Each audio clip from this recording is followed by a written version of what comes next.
Hello student, आप सभी का स्वागत है हमारे YouTube channel learning with A2 पर। एक बार फिर से हम आपके लिए लेकर आए हैं एक नई क्लास, नया लेक्चर नंबर 5।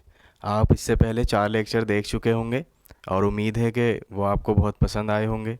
ठीक है, और आप सभी को अगर ये क्लास, इस बारे में हमारी पहले बात नहीं हुई है, ठीक, अगर क्लास समझ में आ रही है, अच्छी लग रही है, पसंद आ रही है तो कमेंट में बताते रहें। ठीक है, अब जैसे वही चैप्टर, पहला चैप्टर चल ही रहा है। ठीक है, पहला चैप्टर अभी ख़त्म हो जाएगा तुम्हारे। ठीक है, 6 7 8 लेक्चर में फिनिश हो जाएगा। चैप्टर लेंथी भी है ये। ठीक है, तो इसका 5वां लेक्चर है। इस लेक्चर में हम पढ़ेंगे परागण के बारे में और कृत्रिम संकरण या कृत्रिम परागण के बारे में। ठीक है, सारी चीज़ें परागण, पॉलिनेशन के बारे में पढ़ना है, उसकी एक्सरसाइज करनी है। ठीक है, जैसे वो चैप्टर हमारा चल ही रहा है, पुष्पों में लैंगिक जनन। ठीक है, तो इसकी क्लास स्टार्ट करते हैं हम। इससे पहले अगर देखें तो सारे जितने भी लेक्चर हुए थे, ठीक है, अगर उनकी हम सबकी स्टार्टिंग से बात करें सभी लेक्चर की, तो हमने जैसे पहला लेक्चर पढ़ा था, पुष्प के बारे में जाना था। ठीक है, पुष्प में लैंगिक जनन किस प्रकार होता है, जनन के बारे में पढ़ा था हमने। ठीक है, और पुष्प के नर भाग और मादा भाग अलग अलग फूल में होते हैं या एक ही फूल में होते हैं, तो उन नर और मादा भाग के बारे में हमने पढ़ा था। वो सभी चीज़ें आपने अच्छे से समझ ली होंगी। अगर फिर भी किसी भी क्लास में कोई भी डाउट हो तो आप कमेंट में ज़रूर बताएं। ठीक है, वो डाउट आपका क्लियर कर दिया जाएगा। ठीक, जैसे कल एक क्वेश्चंस दिया था मैंने, उसी क्वेश्चंस के बारे में पहले बात करते हैं। तो कुछ क्वेश्चंस थे जो उनके जवाब भी दे दिए गए थे कल ही लेक्चर में। अब एक नया क्वेश्चन था कि जो आम होता है, मैंगो होता है, उसका कौन सा हिस्सा हम खाते हैं। ठीक है, तो उसके बारे में मैं बताता हूँ पहले। जैसे मानो आम होता है,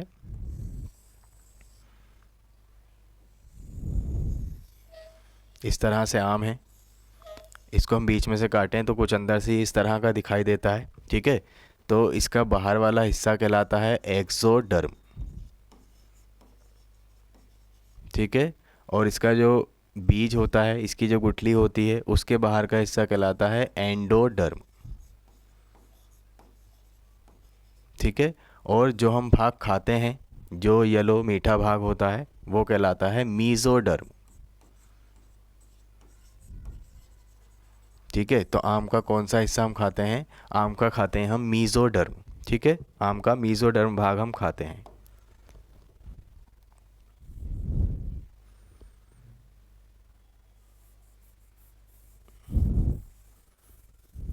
ठीक, ये बात समझ में आ गई होगी। इसके बाद हम अपने पहले लेक्चर पे स्टार्ट करते हैं। जैसे मैं बता चुका हूँ तुम्हें, हम पढ़ेंगे आज परागण के बारे में।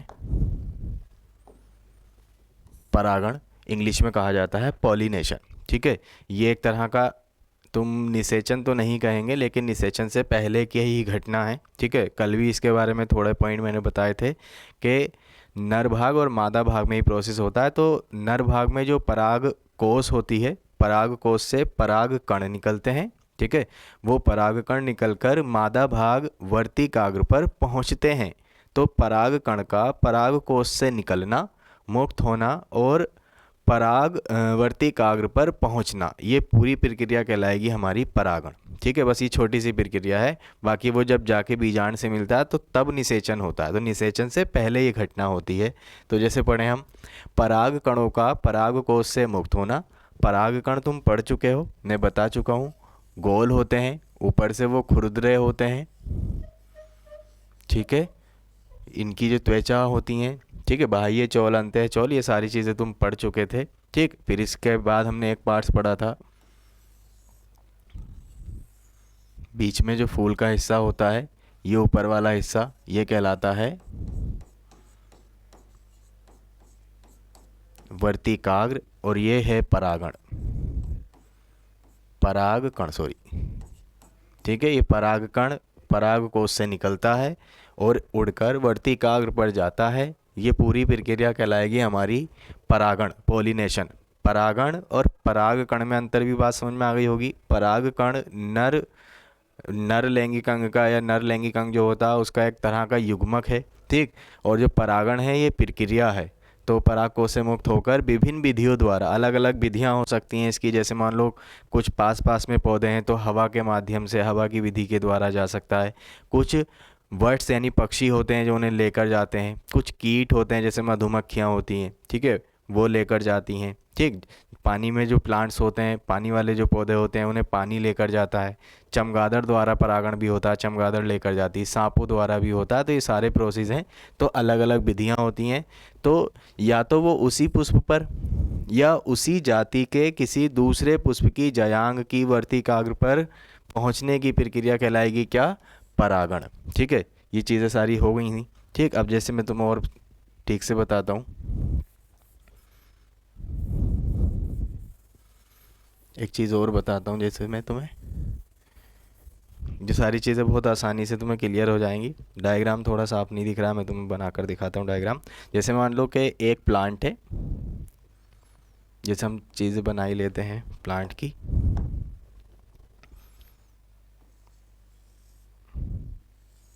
जैसे ये परागकोश, ठीक है, एक फूल में ये वो वर्तिकाग्र थी, ये परागकोश, इसी परागकोश के अंदर होते हैं पराग कण, ठीक है। इन और यहाँ बीच में होता है बीजांड, इसके बारे में कल हमने बहुत ठीक से पढ़ लिया था अपनी लास्ट क्लास में, ठीक है। अब जैसे ही हैं तो इसमें ये ऊपर वाला हिस्सा कहलाता है, इस हिस्से को कहते हैं हम वर्तिकाग्र। बाकी हिस्सों के बारे में हम पढ़ चुके हैं तो ज़्यादा बात नहीं करेंगे। और ये वाला हिस्सा इसका कहलाता है परागकोश। और परागकोश को अगर अंदर से देखें तो उस परागकोश के अंदर क्या होते हैं? इसके अंदर होते हैं पराग कण, ठीक है। परागकोश के अंदर होते हैं पराग कण, ठीक। अब जैसे मानो ये एक ही फूल में है, इस फूल में बाह्य दल वगैरह सारी चीज़ें हो सकती हैं। तो इसमें जो पराग कण थे, जो इसके आसपास इसमें अंदर पराग कण थे, वो पराग कण मुक्त हुए यहाँ से और वो वर्तिकाग्र पर चले गए, ठीक है। परागकोश से परागकण निकले और वर्तिकाग्र पर पहुँच गए, तो हमारी प्रक्रिया हो गई परागण, ठीक है। ये तो सेम हो गया, जैसे इन्होंने लिखा उसी पुष्प, सेम पुष्प हो गया। अब ऐसे ही हमने मान लो एक फूल और बनाया,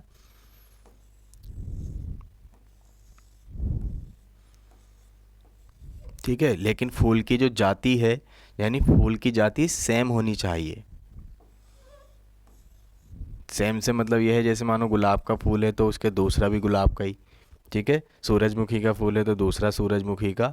ऐसा कभी नहीं होगा कि गुलाब के फूल के परागकण सूरजमुखी की वर्तिकाग्र पर गए और परागण हो गया, ऐसा नहीं होगा। इन्होंने साफ साफ कहा है उसी जाति के, एक ही जाति होनी चाहिए। तो जैसे ये दूसरा हमने फूल बनाया, ये अलग अलग फूल बने हुए हैं, तो ये परागकण मुक्त होकर यहाँ चले गए। अब यहाँ के बजाय यही परागकण वो कहाँ चले गए? दूसरे फूल की वर्तिकाग्र पर पहुँच गए। तो दूसरे फूल की वर्तिकाग्र पर पहुँचे हैं उसी जाति के, तो भी प्रक्रिया क्या कहलाएगी? परागण, ठीक है। तो दोनों ही कंडीशन में परागण हुआ है, अगर या तो उसी फूल में पहुँचे या उसी जाति के किसी दूसरे फूल में पहुँचे, ठीक है। अब ऐसी देखो कंडीशन कई सारी हमारी बन सकती हैं, अगर हम इन सबको देखें तो इनकी डेफिनेशन हम अभी पढ़ लेंगे,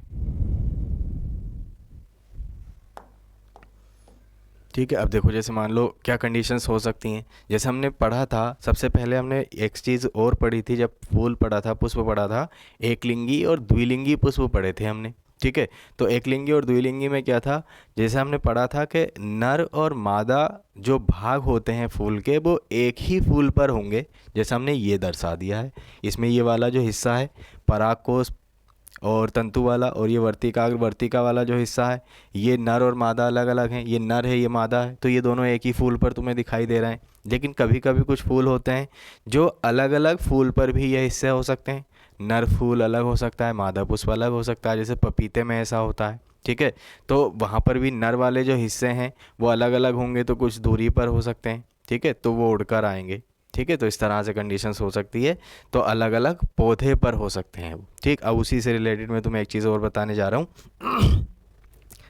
तो जैसे मान लो कि एक पौधा है, एक पौधे पर एक फूल लगा हुआ है, और उस फूल में हमने ये चीज़ें बना ली। ये हिस्सा हमारा वर्तिका था, और ये हिस्सा हमारा परागकोश और तंतु वाला था, ठीक है। और इसी पेड़ पर एक फूल और लगा है, उसमें भी सेम कंडीशन, ये वर्तिकाग्र वर्तिका वाला हिस्सा है और परागकोश परागकण वाला हिस्सा है। यह हो सकता है कि केवल नर और मादा पुष्प हो, उससे हमें मतलब नहीं है अभी फ़िलहाल। ठीक, अभी से समझ लें। जैसे पौधा एक ही है, ठीक है, मतलब हम चीज़ें थोड़ी क्लियर करें तो एक पौधा होगा, पौधा एक होगा, और पुष्प देखो एक पुष्प भी हो सकता है, या एक ही पौधे पर दो पुष्प भी हो सकते हैं। यहाँ से भी बात समझ में आ गई, एक पौधे पर एक पुष्प भी हो सकता है, दो पुष्प भी हो सकते हैं। तो इस पौधे से यहाँ से परागकण निकले और इस पौधे इसी फूल की वर्तिकाग्र पर आकर गिर गए। ठीक है, यानी फूल एक ही है, पौधा एक ही है, उसी फूल के परागकोश से परागकण निकले और वर्तिकाग्र पर आके गिर गए। ठीक है, तो भी प्रक्रिया परागण।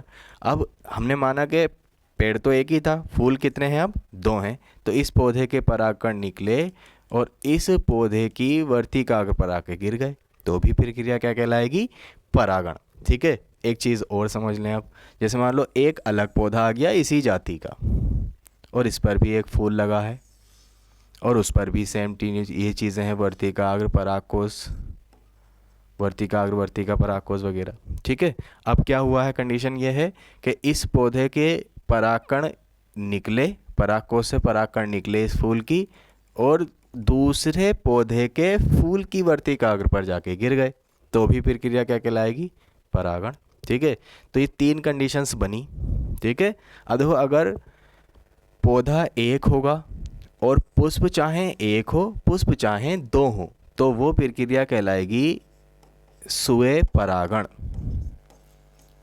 स्वयं परागण याद हो जाएगा अच्छे से। ठीक है, सेम जैसे मैं बोल रहा हूँ ऐसे ही डेफिनेशंस लिखी हुई हैं, याद हो जाएंगी आसानी से। ठीक, अब जैसे इसमें जाएं हम, तो इसमें हम क्या पढ़ रहे हैं, दो तो पौधे हैं, पौधे कितने हैं, दो पौधे हैं। ठीक है, और फूल जो हैं वो दो ही फूल हैं, एक फूल तो हो ही नहीं सकता इसमें। जो फूल हैं हमारे वो कितने हैं,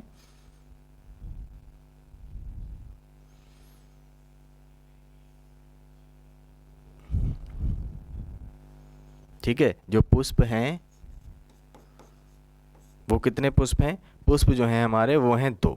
ठीक है, पुष्प भी दो हैं, पौधे भी दो हैं, दिखाई भी दे रहा है, एक पौधा ये एक पौधा है, एक पुष्प ये एक पुष्प ये, तो ये प्रक्रिया कहलाएगी हमारी परागण। ठीक है, इस प्रक्रिया को कहेंगे पर परागण। तो प्रोसेस बिल्कुल सेम है, परागकोश से परागकण का मुक्त होना और उसी पुष्प पे या उसी जाति के किसी दूसरे पुष्प की वर्तिकाग्र पर पहुंचने की प्रक्रिया कहलाती है परागण। अब हमने इसमें दो चीज़ें पढ़ ली हैं, अगर पौधा एक ही है, एक ही पौधे के उसी पुष्प पर पहुंच जाए या एक ही पौधे के किसी दूसरे पुष्प पर पहुंच जाए तो कहलाएगा स्वयं परागण, और अगर उसी जाति के किसी दूसरे पौधे के दूसरे पुष्प की वर्तिकाग्र पर पहुंचने की प्रक्रिया कहलाएगी पर परागण। इस आधार पर परागण दो प्रकार का है, एक्चुअल में तीन प्रकार का है। ठीक है, जैसा हम इसमें पढ़ेंगे।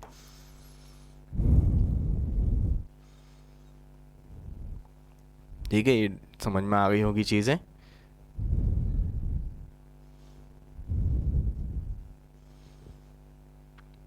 अब देख लो यहाँ पर। ठीक है, तो ये लिखा हुआ है जैसे जो हमारा परागण होता है, परागण मुख्य तौर पर दो प्रकार का होता है, हम समझ चुके हैं कैसे कैसे होता है। तो एक होता है स्वयं परागण, सेल्फ पोलिनेशन, स्वयं परागण। ठीक है, जो सेल्फ में हो, तो जब एक पुष्प के परागकण स्थानांतरण, एक पुष्प के परागकण का स्थानांतरण उसी पुष्प या उसी पौधे के किसी दूसरे पुष्प की वर्तिकाग्र पर होता है तो स्वयं परागण कहलाता है। ठीक है, बिल्कुल सेम डेफिनेशन से जैसे तुम्हें समझाई वैसे ही तुम्हें लिखनी है। ठीक, इसके बाद देखेंगे अगर हम, तो मुख्य तौर पर दो प्रकार का, लेकिन जो हमारा स्वयं परागण था वो भी दो प्रकार का है, तो एक्चुअल में तीन प्रकार का हम इसे कह सकते हैं। तो स्वयं परागण दो प्रकार का कैसे होगा, या तो वो एक ही पुष्प के परागकण, यानी पौधा जो होगा उसमें वो सेम होगा और पौधा सेम होगा, फूल सेम भी हो सकते हैं और फूल अलग अलग भी हो सकते हैं। ठीक है, तो वो प्रक्रिया कहलाएगी हमारी स्वयं परागण। अब इसमें देखें, अगर देखो स्वयं परागण दो प्रकार का, ठीक है, इसमें जो चीज़ें समझ ली हैं हमने समझा था कि एक पौधा और एक पौधे में वही सारी चीज़ें, ठीक, एक पौधे में वही सारी चीज़ें, ठीक है। और एक बार और समझ लेंगे, ठीक है। तो यहाँ से परागकोश से परागकण निकले और वो इसकी वर्तिकाग्र पर आकर गिर गए। पौधा एक, फूल एक। आ जाओ, स्वयं युग्मन परागण, ऑटोगैमी, इम्पोर्टेंट है बहुत ज़्यादा। इसमें से ऑप्शंस काफ़ी सारे हमारे पूछे हुए हैं, ठीक है, दोनों से ऑप्शन पूछे हुए हैं। तो इस प्रकार के स्वयं परागण में एक पुष्प, फूल भी एक होगा, परागकण उसी पुष्प, सेम पुष्प है, की वर्तिकाग्र पर पहुंचते हैं, अर्थात यह परागण एक ही पुष्प में होता है, और पौधे में तो एक में लगा हुआ, एक ही पुष्प में होगा। अब इसमें जैसे जाए सहजात पुष्पी परागण, जीजेनोगेमी, तो जब एक पुष्प के परागकण उसी पुष्प के किसी दूसरे पुष्प की वर्तिकाग्र पर पहुंचते हैं, उसी पौधे के, ठीक है, पौधा ही लिखा हुआ है, उसी पौधे के किसी दूसरे पुष्प की वर्तिकाग्र पर पहुंचते हैं, अर्थात यह परागण एक ही पौधे में उपस्थित अलग अलग पुष्पों के मध्य होगा, ठीक है। बात समझ में आ गई है, वही चीज़ें हैं। तो अगर ये वाला परागण कहलाएगा हमारा, ये पूरा परागण तो स्वयं परागण है, लेकिन अगर पुष्प एक ही है और इस पुष्प के परागकोश से परागकण निकले और वर्तिकाग्र पर पहुँचे तो हमारा स्वयं युग्मन, और अगर इसी पुष्प के परागकण निकले और इसी पौधे के किसी दूसरे पुष्प की वर्तिकाग्र पर पहुँचे तो सहजात पुष्पी परागण, जीजेनोगेमी। याद रखेंगे बहुत अच्छे से, ठीक है। इसके बाद जाते हैं हम अगला, यह आ गया हमारा स्वयं परागण के महत्व। अब देखो पर परागण भी हम पढ़ेंगे आगे, लेकिन स्वयं परागण का पहले अच्छे से ठीक कर लेते हैं।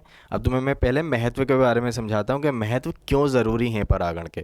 तो देखो, एक क्वेश्चंस तुम्हारे एनसीईआरटी बुक्स में भी दिए हुए हैं और एग्ज़ाम में भी पूछे हुए हैं। क्वेश्चंस आता है कि स्वयं परागण और पर परागण में ज़रूरी कौन सा है, अच्छा कौन सा है, बेटर कौन सा है, ठीक है।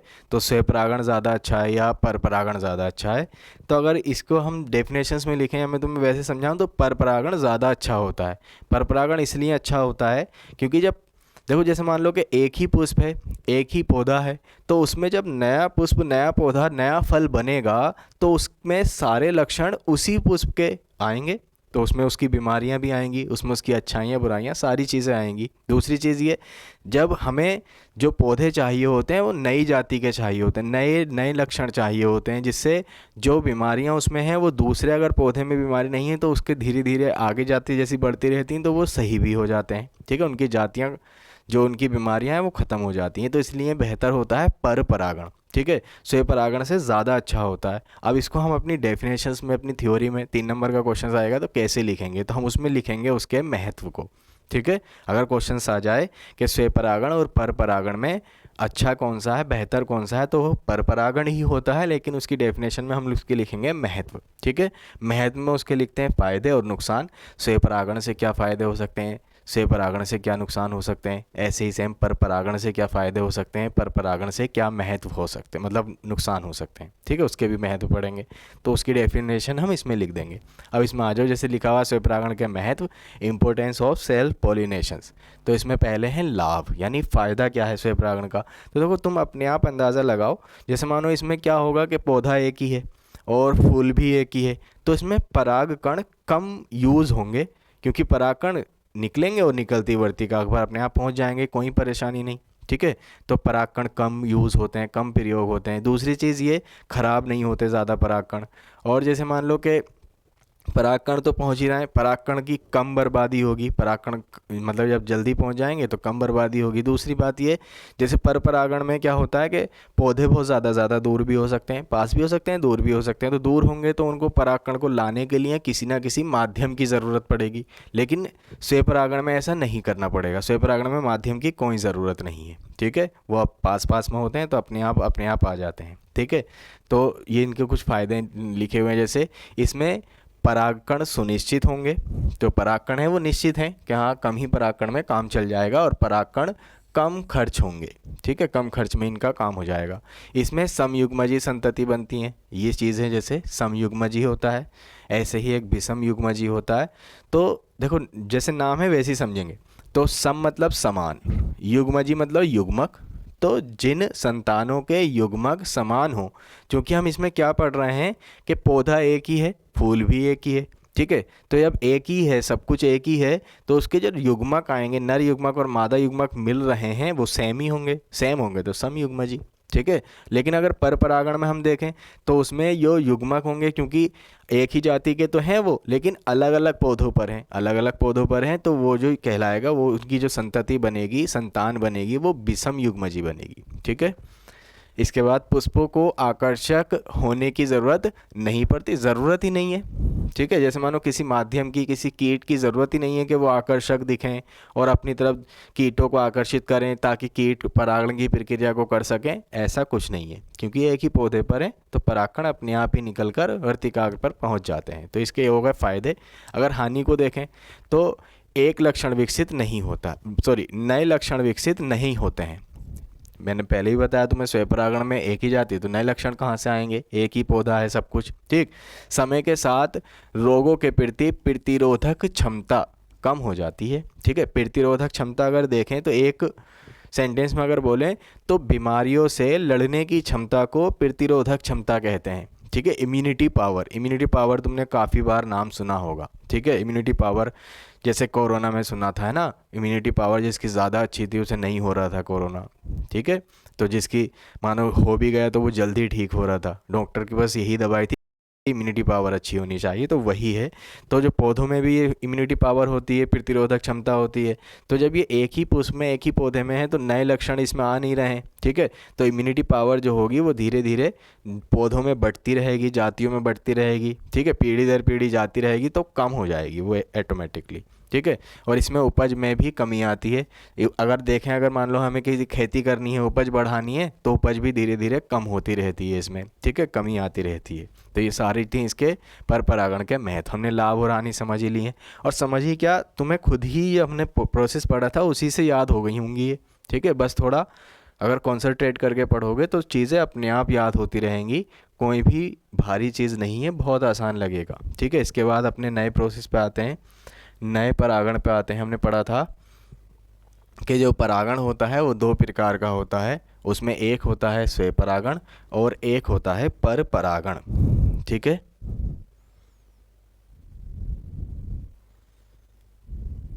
तो इसमें जैसे आगे आगे जाते हैं हम, पर परागण। ठीक है। तो पर परागण में जैसे देखें तो प्रोसेस पढ़ ही चुके हैं कि पौधे जो होंगे इसमें अलग अलग होंगे और उसी जाति के होंगे, उसे और पुष्प जो हैं परागण प्रक्रिया पूरी कर लेंगे। जैसे लिखा हुआ है, जब एक पौधे के परागकण, पौधा एक ही आ गया, उसी जाति के किसी दूसरे पौधे की पुष्प की वर्तिकाग्र पर पहुंचते हैं तो उसे पर परागण कहते हैं। एक पौधे के परागकण उसी जाति के किसी दूसरे पौधे की पुष्प, पौधे के दूसरे पौधे के पुष्प की वर्तिकाग्र पर पहुंचते हैं तो उसे पर परागण कहते हैं। एक पौधे के परागकण उसी जाति के किसी दूसरे पौधे के पुष्प की वर्तिकाग्र पर पहुंचते हैं तो उसे पर परागण कहते हैं। इस प्रकार के परागण में दो अलग अलग पौधे होते हैं।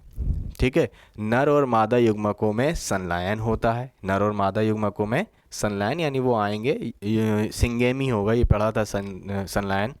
इसमें उत्पन्न पौधों में अधिक भिन्नताएं होती हैं। ठीक है। ज़्यादा से ज़्यादा भिन्नताएं होती हैं, और ज़्यादा भिन्नताएं अगर होती हैं तो जो नए पौधे बनते हैं वो बहुत अच्छे बनते हैं, उपज ज़्यादा होती है। ठीक है। नई संतानें बनेंगी, नए लक्षण विकसित होंगे, नए तरह के पौधे उत्पन्न होंगे, तो इसलिए पर परागण ज़्यादा अच्छा होता है। ठीक है। पर परागण, अब जैसे पर परागण तो हो गया, अब हमने क्या पढ़ा, इसमें पौधे भी अलग अलग हैं। ठीक है। पुष्प तो अलग हैं ही, पौधे अलग अलग हैं। पौधे हमने माना बहुत ज़्यादा दूर लगे हुए हैं, तो तुम कैसे परागण कर पाओगे। अब परागकण कुछ दूरी तक तो आ सकते हैं, लेकिन उन्हें लाने के लिए किसी ना किसी मीडियम माध्यम की ज़रूरत पड़ती है। ठीक है। उसी माध्यम के आधार पर हम पढ़ने वाले हैं कि पर परागण की विधियां, मेथड्स ऑफ क्रॉस पॉलिनेशन। ठीक है। ये विधियां बहुत ज़रूरी हैं। ठीक है। इनकी वजह से ही परागण होता है। ठीक है। इनकी वजह से ही परागण होता है। ठीक, जैसे ही समझेंगे हम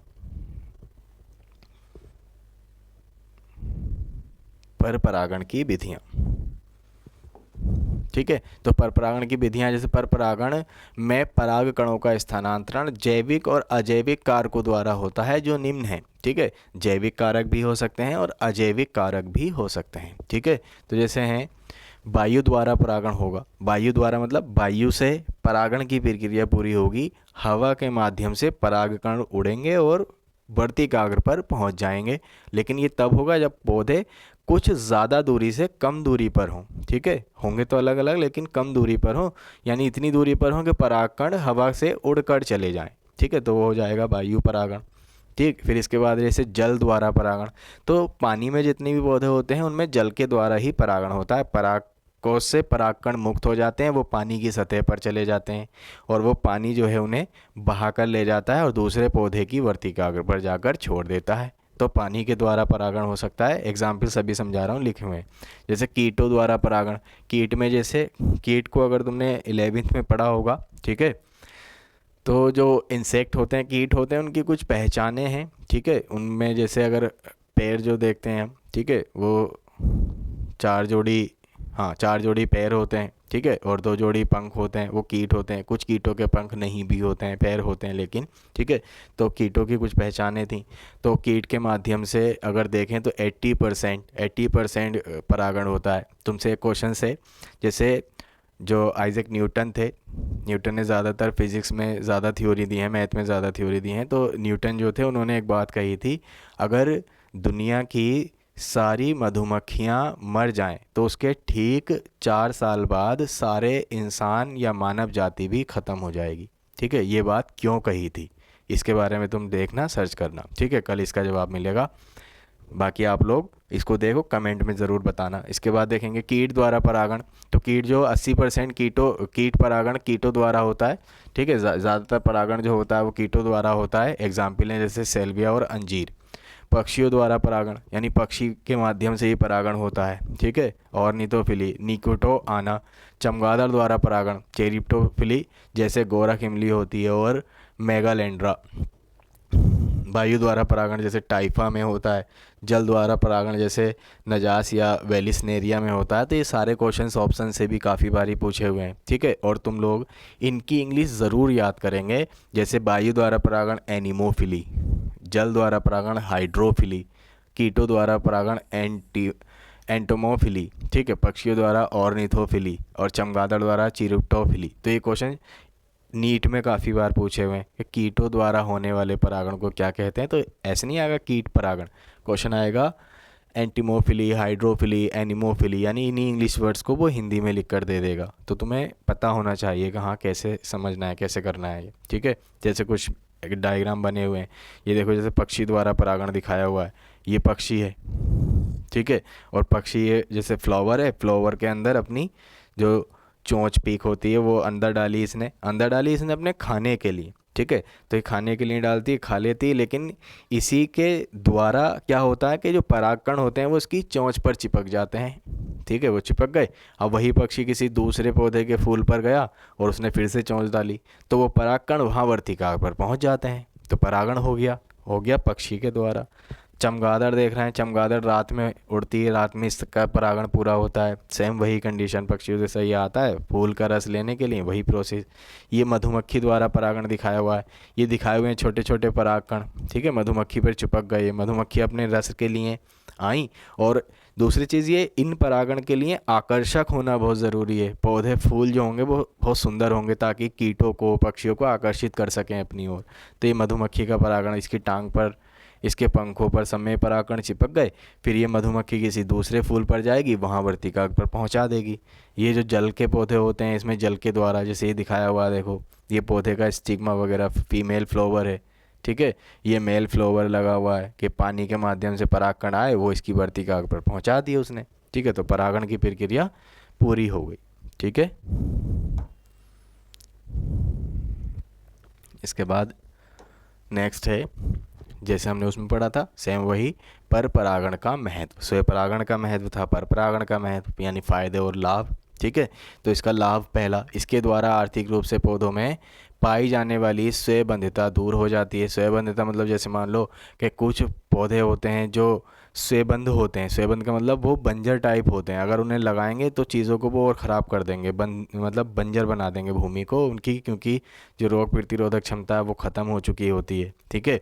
तो अब जैसे मान लो हमने एक वो पौधा ले लिया जो ख़राब ज़मीन को ख़राब कर दिया, एक वो पौधा ले लिया जो ज़मीन को अच्छा कर रहा है, एक ही जाति के दोनों पौधे हैं और उनके बीच में परागण हमने किया, तो उसकी जो स्वयंबंधिता है वो धीरे धीरे धीरे धीरे दूर हो जाएगी। स्वयं परागण में प्रतिरोधक क्षमता धीरे धीरे कम हो जाती है, इसमें प्रतिरोधक क्षमता धीरे धीरे बढ़ जाती है ये। ठीक है। तो ये स्वयंबंधिता इससे दूर हो जाती है। उपज, उपज इसकी क्या होगी, उपज जो है वो बढ़ जाएगी। ठीक है, उपज बढ़ जाती है। पर परागण में नई प्रजातियों का विकास होगा, नई प्रजातियां आएंगी, उपज बढ़ जाएगी। यानी जो स्वयं परागण में हानियां हो रही थी वो इसमें लाभ में आती हैं, उल्टी हो जाती हैं उसकी। ठीक है। हानि में अगर जाएं तो इसमें परागकण बहुत बर्बाद होंगे, क्योंकि परागकोश जो वर्तिकाग्र है वो ज़्यादा दूर भी हो सकती है, तो ज़्यादा बर्बाद होंगे क्योंकि कुछ ही परागकण पहुंच पाएंगे। और एक हमने पहले लेक्चर में पढ़ा था कि जो परागकण होते हैं उनका एक टाइम टेबल, जीवन काल होता है। ठीक है। अनाजों का कुछ महीने का होता है, तो वो सारे इसमें चीज़ें आएंगी। मान लो कि किसी ऐसे मान लिया कि कीटी है, मधुमक्खी पर वो परागकण लग गए। ठीक है। तो मधुमक्खी दूसरे फूल पर ना नहीं पहुंच पाई, वहीं रह गई कुछ टाइम, यानी जब तक वो पहुंची जब तक वो परागकण खराब हो गए, तो ज़्यादा बर्बादी होगी परागकणों की। ये किसी साधन, ये हमने पहले ही समझ लिया, एजेंसी की किसी ना किसी एजेंट की ज़रूरत पड़ती है, एजेंसी की ज़रूरत पड़ती है ले जाने के लिए परागकणों को। और संतति में अवांछित लक्षण भी आ जाते हैं। अब कुछ फ़ायदा तो आ ही रहा था संतान में, जैसे मानो उसकी बेहतर लक्षण आ रहे थे, कुछ अच्छी जातियों के लक्षण थे, वो चीज़ें आ रही थी, लेकिन जो ख़राब हैं वो भी तो आएंगे, तो कुछ अवांछित लक्षण भी इसमें आ जाते हैं जिन्हें हम नहीं चाहते हैं। ठीक है। इसके बाद नेक्स्ट है, ये परागण हमारा पूरा हो गया है।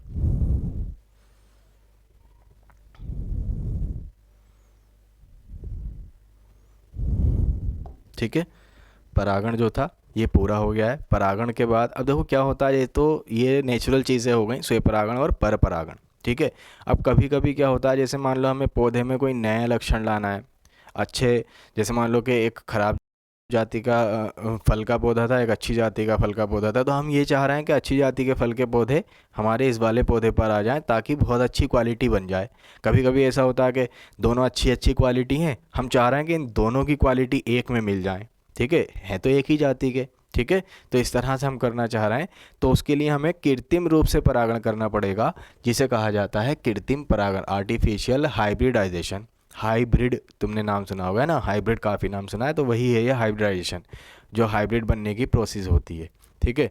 तो इसमें होता क्या है, जैसे अगर हम समझें तो जैसे मान लो कि एक खराब जाति है, एक अच्छी जाति है, तो हम क्या काम करेंगे कि जो अच्छी जाति के परागकण हैं वो हम उस फूल से काट लेंगे, ले लेंगे। ठीक है। और वो परागकण दूसरे पुष्प की वर्तिकाग्र पर हाथ से पहुंचाएंगे आर्टिफिशियल तौर पर।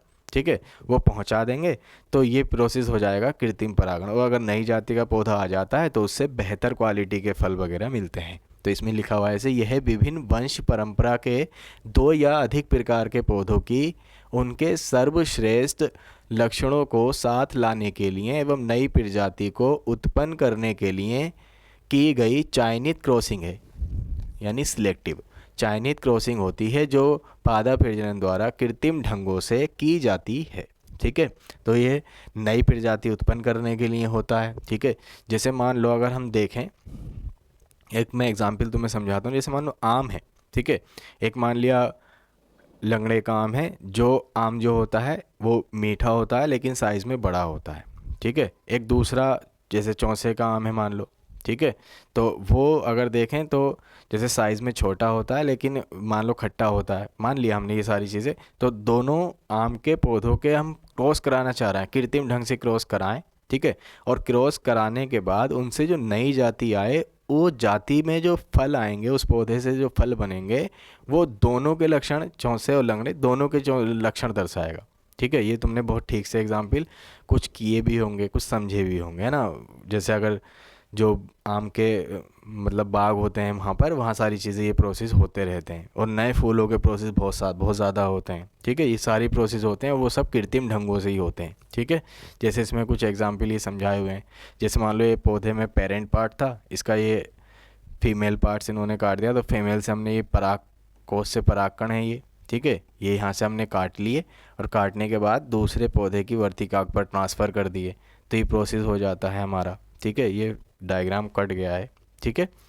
तो ये प्रोसेस हो जाता है, ये कहलाता है परागण, ठीक है। इसे हम विपुंसन यानी पर जो कृत्रिम संकरण है उसकी दो विधियां हैं, आगे हम पढ़ने वाले हैं। थैलीकरण, जैसे ये दिखाया हुआ है, ये पौधे की वर्तिका पर इससे परागकण ना निकले, इस वजह से इन्होंने इसमें एक जो है पॉलीथीन एक थैली बांध दी है, ठीक है।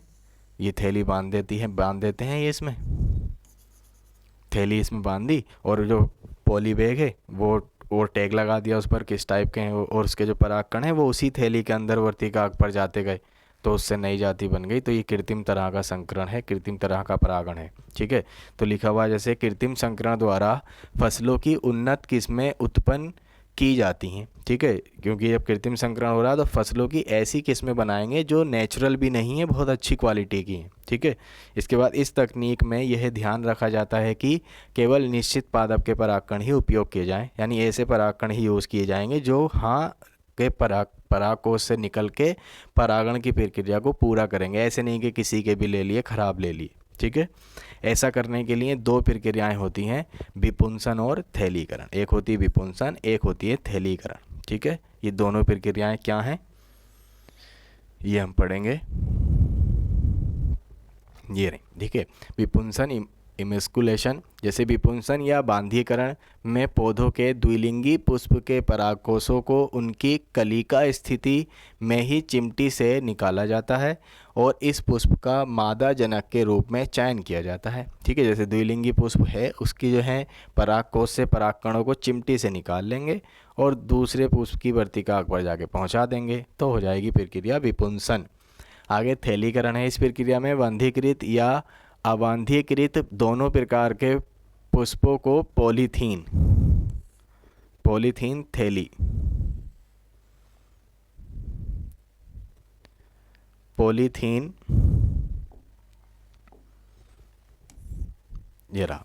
आदि के थैलों से अनैच्छिक परागकणों, अनैच्छिक मतलब जो इच्छा भी नहीं मतलब परागण नहीं करना चाह रहे हैं, उन परागकणों को अनैच्छिक परागकणों द्वारा पुष्प के वर्तिकाग्र का संदूषण रोकने के लिए ढक दिया जाता है और इच्छित परागकणों को छिड़क दिया जाता है, जिसे थैलीकरण कहते हैं। बात समझ में आ गई। जैसे मान लो कि पौधा था, उसके हम उसी पौधे के बार बार स्व परागण होता जा रहा था उसमें, तो हमने क्या काम किया, उसमें जो है थैली में जो है कोई नई जाति के पौधे के परागकोश से परागकण लिए और उस थैली में डाले और थैली को बांध दिया, ठीक है।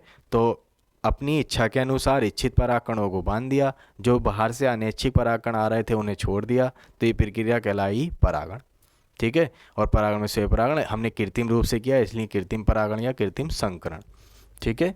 ये सारी प्रोसेस हो गई हैं, ठीक। फिर इसके बाद अपनी आती है एक्सरसाइज, यानी जो हमने पढ़ा है परागण, इससे रिलेटेड जो क्वेश्चंस आते हैं एग्ज़ाम में, वो क्या क्या क्वेश्चंस आए हैं और क्या क्या क्वेश्चन आते हैं वो सब हैं इसमें, ठीक है। जैसे पहला है चमगादड़ द्वारा परागण होता है, तो एग्जाम्पल दिए हुए हैं इसमें क्वेश्चंस में कि एग्जाम्पल किस में चमगादड़ द्वारा परागण होता है, ठीक है।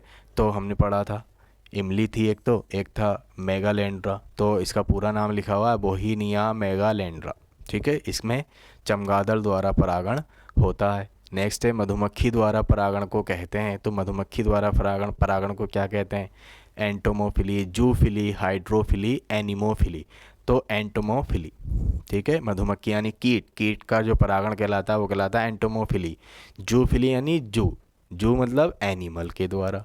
हाइड्रोफिली मतलब हाइड्रो बोलते हैं वाटर को, पानी के द्वारा। एनिमोफिली एनिमल के द्वारा, ठीक है। ठीक है, ठीक। इसके बाद आते हैं सेल्विया में परागण होता है, तो सेल्विया पौधे का नाम है, तो सेल्विया में इनमें से कौन सा परागण होता है, ठीक है। अगर देखो जैसे मैं तुम्हें दिखाऊं,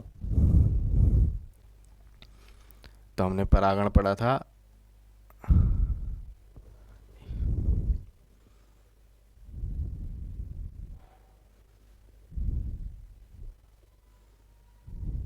देखो ये रहे, इससे रिलेटेड सारे क्वेश्चन हैं।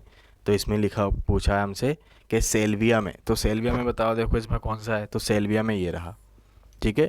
तो कीटों द्वारा जो परागण होता है वो सेल्विया में होता है। अगर जैसे अपने क्वेश्चंस पर जाएं, ठीक है, तो जैसे ये है, देखो लिखा हुआ है सेल्विया में कीटों द्वारा, तो ऑप्शन नंबर 3 सही है हमारा। ठीक है, अगर तुमने वहाँ से बहुत अच्छे से याद कर लिया तो बिल्कुल भी परेशानी नहीं आएगी, अच्छे से जवाब दे पाओगे। लिखा हुआ है एक ही पादप के एक पुष्प के परागकणों का दूसरे पुष्प के वर्तिकाग्र तक का स्थानांतरण कहलाता है। एक ही पादप एक पुष्प के परागकणों का दूसरे पुष्प की वर्तिकाग्र, बात समझ में ये आई हमारे कि पादप कितने हैं, एक तो है हमारा पौधा पादप, ठीक है, और एक पुष्प के परागकण दूसरे पुष्प की वर्तिकाग्र पर जा रहा है। पौधे कितने हो गए, पुष्प हो गए दो पुष्प एक पौधा, तो इनमें से कौन सा परागण कहलाएगा। तो देखो ये तो है नहीं, अनुन्मीलिय परागण या परनिषेचन, ये ऑप्शन तो गए कट। अब हमारे दो बचे स्वयुग्मन और सहजात पुष्पी परागण। स्वयुग्मन हमने पढ़ा था, तो स्वयुग्मन में पढ़ा था कि पौधा भी एक होगा और फूल यानी पुष्प भी कितने होंगे, एक ही होगा। अब इसमें है पौधा एक पुष्प दो, तो कौन सा हो गया, सहजात पुष्पी परागण। ठीक है, सहजात पुष्पी परागण, जीजेनोगेमी। फिर इसके बाद आगे जाएं अगर हम, और ये सब एग्ज़ाम में कहीं ना कहीं पूछे हुए हैं, सारे ज़रूरी क्वेश्चन हैं, मैंने सने लिखी हुई हैं। ठीक है, फिर अगला है जैसे पुष्पीय पादप का कौन सा भाग आगुणित होता है, यानी एन बताना है, बस हमें एन बताना है। मैंने तुम्हें कल चीज़ें बताई थी, एक एन होता है, एक होता है 2n, एक होता है 3n। आगुणित, द्विगुणित, त्रिगुणित, इनके नाम हैं ये। ठीक है, तो आगुणित का मतलब होता है जो किसी दूसरे के अभी मिलकर नहीं बना है, वो केवल अपने आप में ही है। जैसे मानो नर युग्मक और मादा युग्मक, ये आगुणित हैं। नर युग्मक मादा युग्मक के मिलने से बना युग्मनज, तो युग्मनज द्विगुणित है। ठीक है, और वही द्विगुणित जैसे एक अलग केंद्रक के साथ और मिल जाए, ठीक है, तो वो हो जाता त्रिगुणित, जैसे भ्रूणकोष थी, ठीक, वो पीछे हमने पढ़ी थी। तो इसमें जैसे अगर जाते हैं तो पुष्पीय पादप में कौन सा भाग आगुणित है ये बताना है हमें। तो जड़, पत्ती, नर युग्मक और युग्मनज, तो युग्मनज मैंने अभी तुम्हें बताया वो क्या है, वो 2n है, क्योंकि नर युग्मक और मादा युग्मक के मिलने से बनता है। और नर युग्मक हो ऑप्शन, या ऑप्शन मानो होता मादा युग्मक,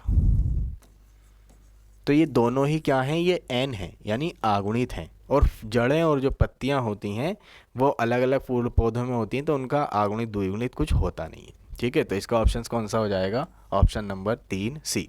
ठीक, आगे है निम्नलिखित में किसमें कीट परागण होता है। तो कीट परागण हमें बताना है किसमें होता है। ठीक है, जैसे तुम अभी मैंने क्वेश्चंस दिए हैं, कीट परागण देना है, देखो हमें, ये आ जाओ कीट परागण, देखो कीट परागण के ऑप्शन सेल्विया, अंजीर, दो क्वेश्चंस आ गए एक जैसे ही। ठीक है, सेल्विया में अगर पूछा था हमसे अभी, तो सेल्विया में भी कीट परागण है, और अभी हमने इसमें इन्होंने बताया कि कीट परागण हमें बताना किस में होता है, तो किस में होता है, अंजीर में। ठीक है, हाइड्रीला में वाटर, जल के द्वारा परागण होता है, गेहूं में वायु के द्वारा परागण होता है, गुलहड़ में कीटों के द्वारा, मतलब गुलहड़ जो होता है उसमें वायु के द्वारा परागण होता है। ठीक है, इसके बाद जाते हैं जल परागित पादप का नाम, जल परागण जिसमें होता है, तो हाइड्रीला मैंने अभी तुम्हें बताया, हाइड्रीला में जल के द्वारा परागण होता है, तो जल द्वारा परागण। आगे बेलिसनेरिया के पौधे में परागण किस माध्यम से होता है, बेलिसनेरिया हमें बताना है। तो देखो बेलिसनेरिया है जैसे वायु, कहाँ गया भाई बेलिसनेरिया, ये रहा बेलिसनेरिया पूछा है, तो बेलिसनेरिया में जल द्वारा परागण, नाजास और बेलिसनेरिया। ठीक है, नाजास और बेलिसनेरिया, तो इसमें कौन सा ऑप्शन हो जाएगा हमारा, बेलिसनेरिया में हमें बताना है, तो जल द्वारा परागण। ठीक है, बहुत आसान है, नजास जल द्वारा परागण, हाइड्रीला में भी जल के द्वारा ही परागण होता है। तो ये सारे क्वेश्चन हैं, बहुत आसानी से तुम्हारे हो जाएंगे, बहुत इंपॉर्टेंट क्वेश्चन हैं। और एक चीज़ और, ये चलो अभी बताता हूँ उसके बारे में, पहले क्वेश्चंस कर लेते हैं। ठीक है, तो जैसे क्वेश्चन नंबर 9 है, निम्नलिखित में से कौन सी वायु परागण की विशेषता नहीं है। इंपॉर्टेंट क्वेश्चन है और एग्जाम में ये पूछा हुआ भी है। ठीक है, निम्नलिखित में कौन सी प्रक्रिया वायु परागण में होती है। अब देखो जैसे वायु परागण में जाएं तो इसमें हमें अनुमान लगाना है, जैसे हल्के परागण, और ये पूछा भी क्या है, कौन सी विशेषता नहीं है। इन चीज़ों पे बहुत ज़्यादा ध्यान देंगे। ठीक है, नहीं होती है इन्होंने पूछा है हमसे, तो लिखा हुआ हल्के परागण। तो देखो वायु परागण के लिए परागकणों का हल्के होना ज़रूरी है, ताकि वो वायु में आसानी से फिलो हो जाएं, चले जाएं, ये यानी प्रक्रिया होती है। इन्होंने पूछी नहीं, विशेषता नहीं। फिर लिखा हुआ है बेहतर अनावृत पुंकेसर। अगर पुंकेसर अनावृत बहुत अच्छा है, ठीक है, अनावृत मतलब होता है यानी आसानी से परागकण उसमें निकल जाए। अगर मानो वो कंजस्टेड होगा, टाइट होगा, तो उससे परागकण निकलने में मुश्किलात होगी। और वायु परागण में वायु के द्वारा, हवा के द्वारा ही तो होना है, तो क्या होता है कि वो आराम से निकल जाए, उससे परागकण वो आसानी से अनावृत हो जाए। तो ऐसे पराग पुंकेसर का होना ज़रूरी है। तो यानी ये विशेषता है वायु परागण की। आगे जाएं, बृहत एवं पिच्छीकृत वर्तिकाग्र, यानी वर्तिकाग्र जो होनी चाहिए वो बड़ी होनी चाहिए और विचित होनी चाहिए, ठीक है, पिच्छित होनी चाहिए। बड़ी से मतलब ये है कि परागकोश से परागकण जो निकले हैं वो आ जाएं, आराम से टिक जाएं उस पर, इसलिए बड़ी होनी चाहिए। तो ये भी वायु परागण की विशेषता है। इसमें अगर जाएं तो असंख्य बीजांड, ठीक है। दूसरी चीज़ ये, पराग कोश से पराग कण का निकलना परागण कहलाता है। परागण की प्रक्रिया में क्या बीजांड का कोई काम है? बीजांड का कोई काम है ही नहीं। तो बीजांड ही, असंख्य बीजांड यानी बहुत ज़्यादा बीजांड होना उसकी विशेषता नहीं है, ठीक है। परागण की प्रक्रिया बस इतनी होती है, पराग कोश से परागकण निकलें और वो वर्तिकाग्र पर पहुंच जाएं, परागण का काम खत्म, ठीक है। उसके बाद वो बीजांड से मिलें, वर्तिका से मतलब पहुंचने के बाद वर्तिकाग्र पर पहुंचने के बाद वर्तिका में जाएं ना जाएं उससे कोई मतलब नहीं, बस वहां पहुंच जाएं, परागण हो जाएगा, ठीक है। तो बीजांड का कोई लेना देना इसमें नहीं होता है।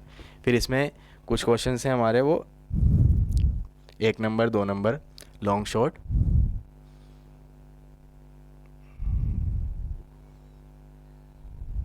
यहाँ से हैं क्वेश्चन नंबर 10 से।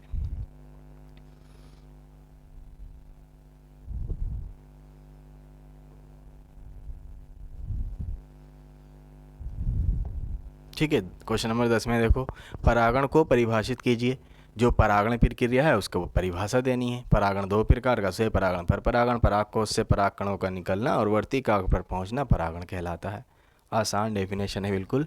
जलीय परागण करने वाले किन्हीं 2 पौधों के नाम लिखने हैं केवल, जो जल के द्वारा परागण करते हैं, ठीक है, वेलिस्नेरिया, नजास ये या हाइड्रीला। कीटों द्वारा परागित पौधों के नाम, कीट के द्वारा जो परागित पौधे हैं उनके नाम लिखने हैं हमें, कीटों के माध्यम से जिसमें हो, जैसे अंजीर था, ठीक। पर परागण तथा स्वयं परागण में अंतर, ये इंपॉर्टेंट क्वेश्चन है। पर परागण और स्वयं परागण में अंतर लिखिए, इसके लाभ और हानि भी लिखिए, लाभ और हानि भी लिखनी है इसकी। दूसरी चीज़ ये क्वेश्चन इसी से आता है, हाँ लिखा हुआ है वैसे। कृत्रिम परागण पर संक्षिप्त टिप्पणी लिखिए। कृत्रिम परागण या परागण की जगह आ सकता है कृत्रिम संकरण, हाइब्रिडाइजेशन, ठीक है, एक ही बात है, कृत्रिम परागण या कृत्रिम संकरण। ये टिप्पणी तुम लिख दोगे, यानी कृत्रिम रूप से हाथ के द्वारा, थैली के द्वारा, पिन के द्वारा जो किया जाता है वो कहलाता है कृत्रिम संकरण या कृत्रिम परागण। वायु परागण पर टिप्पणी लिखनी है, वायु परागण के बारे में बताना है। वायु के माध्यम से जो होगा वो कहलाएगा वायु परागण, ठीक है। वायु के माध्यम से किन पौधों में होता है, ठीक है, वो सारी चीज़ें इसमें हम लिख देंगे। नेक्स्ट है, स्वपरागण की अपेक्षा पर परागण अधिक उपयोगी है, क्यों? ये मैंने तुम्हें बताया तुम्हें अभी कि स्वपरागण और पर परागण में बेहतर कौन सा है? पर परागण। अब इन्हें बताना है कि अधिक उपयोगी कौन सा है, स्वपरागण अधिक उपयोगी है या पर परागण अधिक उपयोगी है। तो पर परागण अधिक उपयोगी होता है, इन्होंने ये बता भी दिया है। क्यों होता है, कैसे लिखेंगे, तो इसमें हम इसके लिखेंगे महत्वों को, स्वपरागण के महत्व, लाभ और हानि, पर परागण के महत्व, लाभ और हानि, ठीक है। ये आज की क्लास हमारी पूरी हो गई है, ठीक, और क्वेश्चन नहीं है। अब इसके बाद जैसे मैं तुम्हें अभी एक चीज़ बता रहा था कि जो ऑप्शंस हैं वो बहुत ज़्यादा ज़रूरी हो गए हैं तुम्हारे लिए, ठीक है। 2025 में क्या होने वाला है, तुम्हारा भी OMR आने वाली है, ठीक है। 20 क्वेश्चंस आने वाले हैं, जैसे 10th में आते हैं 20 क्वेश्चंस ऑप्शनल वाले, वो आने वाले हैं। तो ऑप्शंस पहले चार ही आते थे, 5-6 आते थे, 4 ही आते थे, तो 4 ऑप्शंस आते थे तो उनमें भी परेशानी होती थी, ठीक है। अब जो है और ज़्यादा तो परेशानी तुम्हें बिल्कुल भी नहीं होगी, जैसे मैंने तुमसे वादा किया है वैसे ही सारा चीज़ें चलेंगी तुम्हारी, कि 100% की जब बात की है तो 100% ही पढ़ाया जाएगा। तुम्हें एक एक क्वेश्चंस ऑप्शंस भी पढ़े हुए मिलेंगे, बिल्कुल इसकी फिक्र मत करना, बस तुम पढ़ते रहो और बस पढ़ते रहो, तुम्हें सारी परेशानियां ख़त्म हो जाएंगी। बस याद कर दो, पढ़ो, याद करो, पढ़ो, ये सारी चीज़ें आसान लगने लगेंगी। तो ऑप्शंस मैं तुम्हें तैयार करा ही रहा हूँ, सारे ऑप्शंस तुम्हें बस ये तैयार करते रहो। सब ऑप्शंस तुम्हें वहीं ऐसे लगेगा कि ये तो उस क्लास में, उस लेक्चर में पढ़ा है, उस लेक्चर में पढ़ा है, सब याद हो जाएगा, ठीक है। तो ये बहुत गोल्डन पॉइंट भी है कि 20 ऑप्शंस तुम्हारे आने वाले हैं, तो 20 ऑप्शंस की कितनी अच्छी तैयारी तुम करो, ठीक है। और इसी के साथ जैसे तुम्हें अगर वीडियो जैसे पसंद आ रही है अच्छी लग रही है तो लाइक एंड सब्सक्राइब करें, कमेंट करें, ठीक है, अपने दोस्तों के साथ शेयर करें, ठीक है।